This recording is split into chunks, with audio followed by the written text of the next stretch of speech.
Albert Einstein اور اسحاق Newton کی ذہانت کے قصے تو آپ سب نے سن رکھے ہوں گے، لیکن ان دونوں سے زیادہ ذہین ایک اور شخص بھی تھا جس کو کوئی نہیں جانتا۔ زیم ٹی وی کی ویڈیوز میں ایک بار پھر سے خوش آمدید۔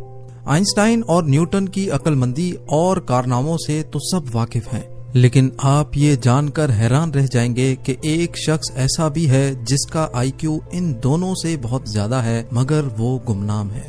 یہ کہانی ایک ایسے شخص کی ہے جو دنیا میں اب تک پیدا ہونے والے سب انسانوں میں سب سے زیادہ ذہین مانا جاتا ہے۔ البرٹ آئنسٹائن کا آئی کیو لیول 160 تھا، اسحاق نیوٹن کا آئی کیو 190 تھا، لیکن جس شخص کی بات ہم آج کرنے جا رہے ہیں اس کا آئی کیو لیول 260 تھا، یعنی البرٹ آئنسٹائن اور اسحاق نیوٹن سے بھی کئی زیادہ۔ اس شخص کا نام ہے ولیم جیمز۔ یقیناً آپ نے اس کا نام بھی نہیں سنا ہوگا۔ ولیم جب 8 سال کا تھا تو وہ 8 مختلف زبانیں بولتا تھا۔ ولیم 1898 میں امریکہ کے شہر نیو یارک میں پیدا ہوا۔ اس کے ماں باپ انتہائی ذہین لوگ تھے۔ ولیم صرف 18 مہینے کا تھا جب اس نے امریکہ کا مشہور اخبار نیو یارک ٹائمز پڑھنا شروع کر دیا۔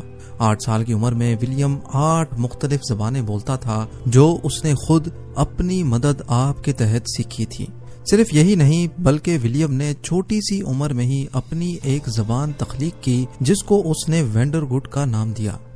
ولیم دنیا کا پہلا شخص تھا جسے بہت چھوٹی عمر میں ہی ہارورڈ یونیورسٹی میں پڑھنے کا موقع ملا۔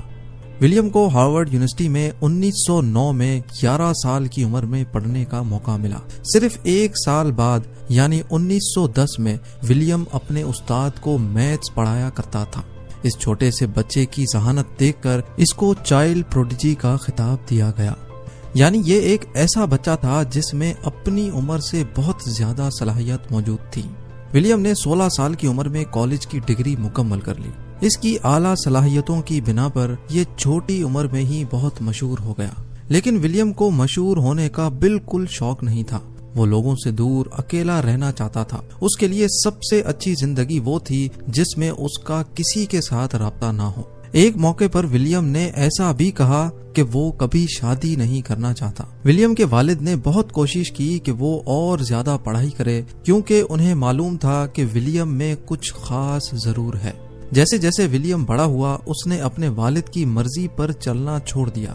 وہ جانتا تھا کہ اگر وہ آگے بڑھے گا تو لوگ اسے اور زیادہ جاننے لگیں گے، یہاں تک کہ اسی وجہ سے اس کی اپنے والد کے ساتھ شدید لڑائی بھی ہو گئی۔ لڑائی اتنی شدید تھی کہ ولیم کے والد کی 1923 میں وفات ہوئی تو وہ ان کے جنازے پر بھی نہیں گیا۔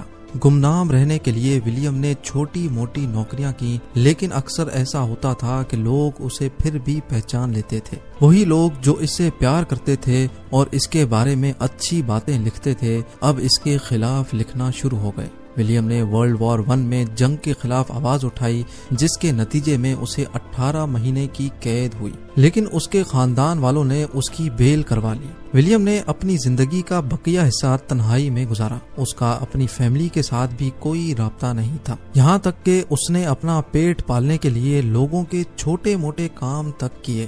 وہ انسان جو اپنی ذہانت سے بہت کچھ کر سکتا تھا، کچھ کیے بغیر صرف 44 سال کی عمر میں دنیا سے چل بسا۔